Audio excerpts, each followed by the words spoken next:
Salut les amis, c'est Jason de Shrimp Food et aujourd'hui la nouvelle vidéo. Et ouais, on va changer tout le sol technique. Mais quelle galère, j'ai pas encore acheté d'osmoseur et du coup me voilà à l'animalerie, je viens de ressortir. Autrement dit, pour une partie de mes bacs j'ai 120 litres. Faut mettre ça dans le coffre, quelle galère. Et après emmener ça à la maison. Je pense que c'est la dernière fois que je fais ça. La prochaine fois j'investirai dans un osmoseur parce que là franchement dinguerie.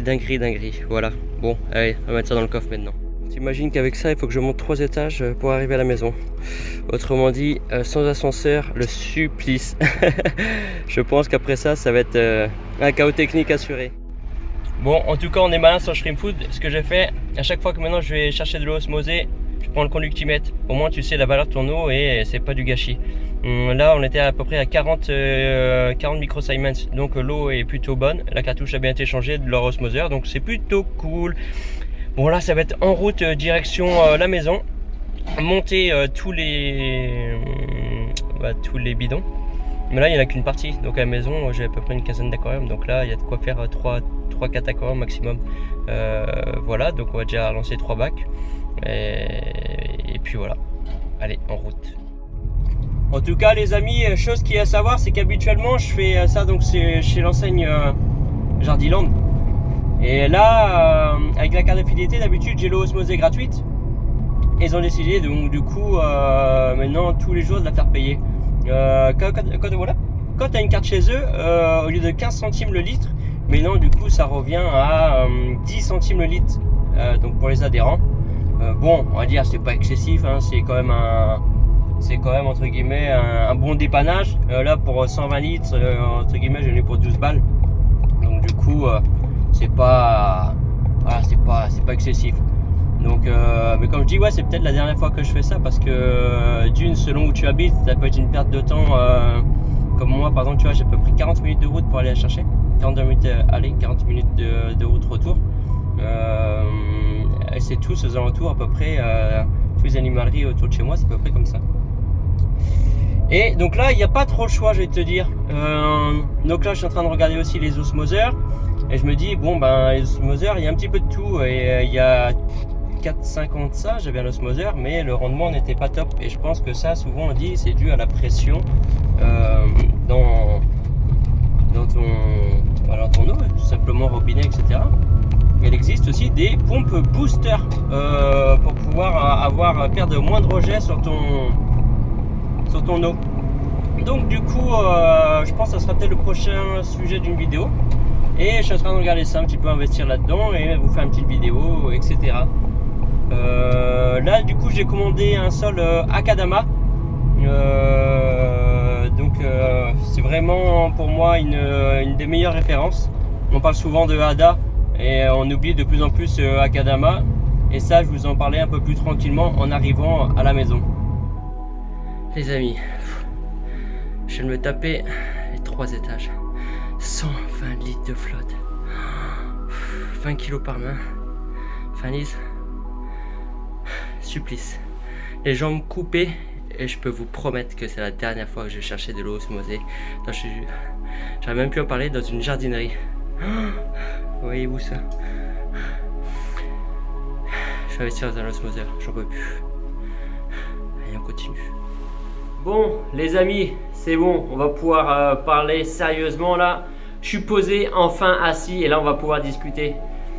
Alors du coup cette petite vidéo, non c'était pas pour faire un petit topo sur l'osmosée, mais tout simplement pour dire que je change de sol technique. Et ouais, ça va faire 1 an et demi à peu près que je suis sur le sol Hada, cette référence là. Et franchement, je trouve que les retours sont pas ouf pour ma part. Parce que ce qui se passe chez toi n'est pas forcément ce qui se passe chez moi. Et l'expérience de chacun est propre à soi-même, voilà. Propre à soi. Du coup, il faut savoir que dans mes bacs, j'ai aussi de l'Akadama et j'ai voulu partir sur full Akadama dans tous mes bacs. Et pour ça, je vais faire une transition petit à petit pour éviter de perdre mes sous. Je vais faire n'importe quoi. Alors, tu vas me dire, ouais, mais pourquoi tu restes pas sur du Hada? Pourtant, c'est la référence, il y a plein de gammes, il y a sûrement ce qu'il te faut, tu as dû couiller quelque part, etc. Non, je te rassure, j'ai couillé nulle part. j'ai eu des reproductions, j'ai eu de belles mues, j'ai eu des crevettes, etc. Tout s'est bien passé. Ada, donc du coup avec ce sol technique, j'ai eu une eau assez limpide, une eau claire, franchement rien à signaler. Mais là où ça a commencé un petit peu à m'alarmer, c'est ces temps-ci la perte de crevettes. J'ai eu quelques crevettes de mortes et j'ai commencé à me poser des questions. Et il faut savoir que sur d'autres bacs que je tourne en Akadama, et aucune perte. Voilà. Et depuis le temps que j'ai les mêmes souches dans le même bac, j'ai pu voir chez Akadama le développement, voire triple, voire x4 sur mes souches. Et sur le Ada, stable. Quelques petites repros par-ci par-là. Et je peux voir que les juves au final n'ont pas tenu dans le temps. Certaines souches, à part les pandas, se sont vraiment bien développées. Mais quand j'ai vu la mortalité dans certains de mes bacs, j'ai commencé à me poser la question. Et puis là, bam, sonnette d'alarme.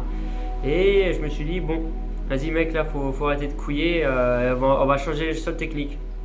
Donc du coup, j'ai pris un gros sac de sol technique Akadama sur Amazon. C'est un 14 litres des mémoires, je te le montre vite fait ce que ça donne. C'est celui-ci que j'ai, voilà, Ibaraki Akadama.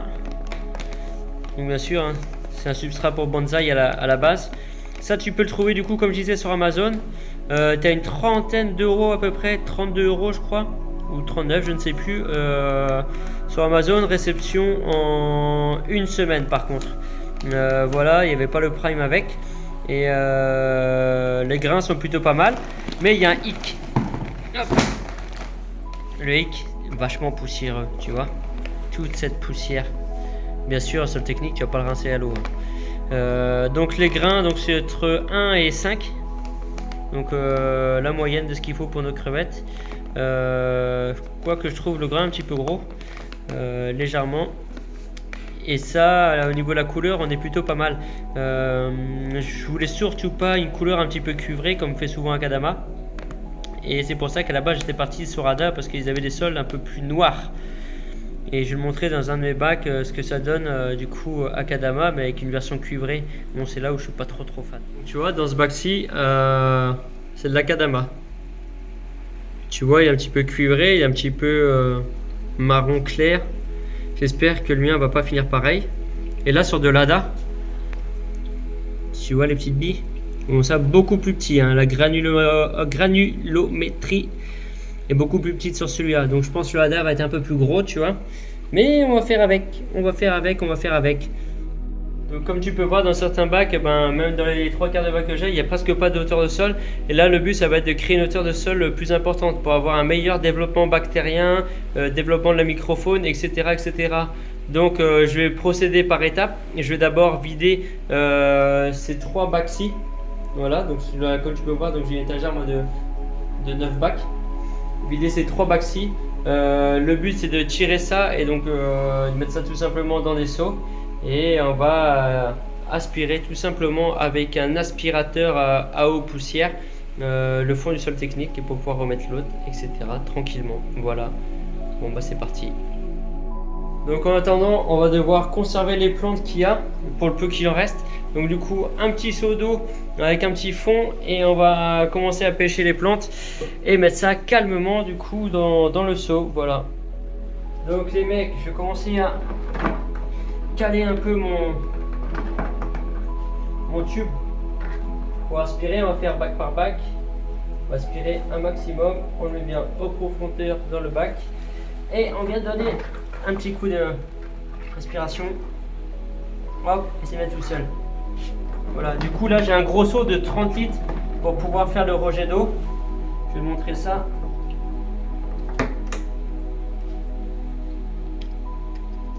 Alors, hop. Il y a vraiment un big seau. Donc là c'est que la terre de pouzzolane qui est haute, c'est pour ça qu'il est aussi dégueulasse. Donc là ça va se vider tranquillement mais même assez rapidement. Le but ne plus rien avoir dans ce bac. On se retrouve dès que c'est à peu près vidé. Donc là le but ça va être de laisser du coup les exhausteurs comme tels, de vider tous les bacs et de remettre le sol technique et de remettre en eau. Comme ça, on va garder le support bactérien qu'il y a sur les mousses directement et on va laisser tourner le bac quelques jours afin que les bactéries se recolonisent directement dans le bac. Et ouais, petite astuce.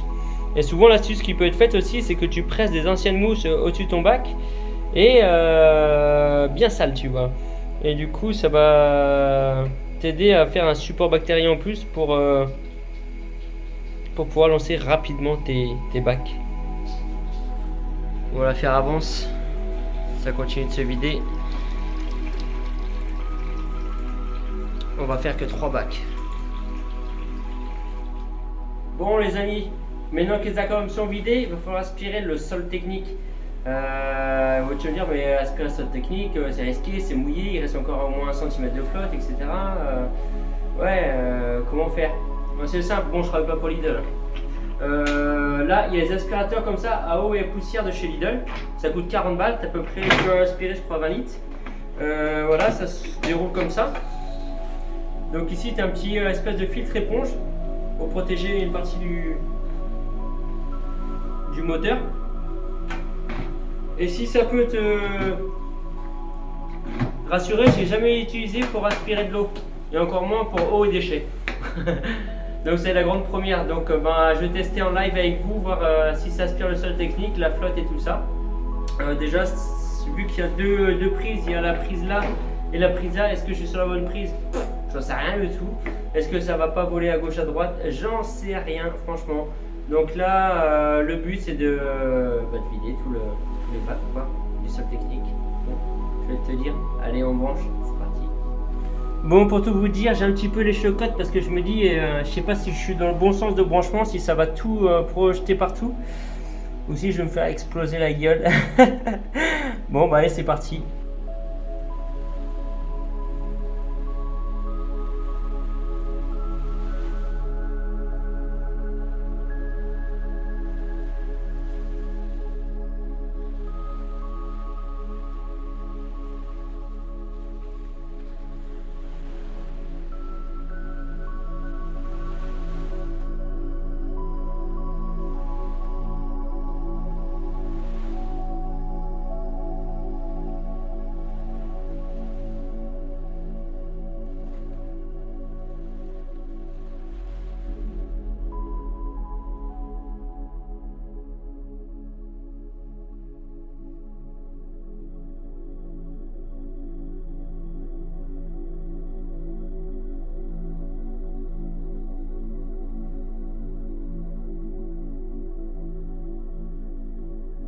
Et les amis, le résultat est plutôt pas mal, hein. C'est assez opérationnel. Bon là, on va finir d'aspirer tous les petits détails. Il me reste un aussi à faire. Et franchement, l'astuce est vraiment top, hein. Je vous invite à faire pareil, hein. Mais par contre, on va voir dans quel état finit l'aspirateur après. Mais regardez-moi ça. Tout est à l'intérieur. Super ça. Le résultat est top. Bon les gars, vu que j'ai la main dans le sac, hop, je peux pas porter, je vais prendre un petit bol, je vais aller au fond de mon sac Akadama et du coup je vais venir verser tout simplement comme ça dans les bacs. Voilà. Et du coup je vais mettre une maxi épaisseur quand même, de quoi avoir un bon sol pour avoir merde, comment je veux dire, je trouve pas mes mots. Un bon support bactérien. Voilà. Hop. Je t'avoue que les grains sont un peu gros. Je pensais que ça aurait été la taille un petit peu en dessous quand même. Mais bon, ça va le faire. Il y a un petit peu de tout. Ça va de 1 mm de grain à 0,5. Hop. Bon. Voilà, comme ça on est pas mal. Et du coup je remplis les 3. Alors voici ce que ça donne. Il y a quand même une grosse épaisseur. Donc je vais commencer par ajouter de l'eau osmosée et que je vais reminéraliser une fois que l'eau sera mise entièrement dans les bacs. Voilà comment ça se passe, le bidon 20 litres. Là ça se remplit ici. J'ai mis un petit bol également pour pas qu'il y ait trop de secousses au niveau du sol. et la petite pompe est branchée l'exhausteur. Donc tu vois, allez, à tout péter en 1 heure c'est fait. Ton exhausteur, allez, à 30 minutes il est éteint maximum. Et ce qui fait que tu perds pas tes bactéries. Et là directement tes bactéries se réintègrent dans tes bacs. Bon, voici les gars, l'eau enfin reminéralisée. Tout est ok. Les grains sont un petit peu gros comparé à celui-ci. Rien à voir. Mais c'est pas grave, on va faire avec. Donc ce que je fais, j'ai pressé les mousses, les anciennes mousses dans l'aquarium même.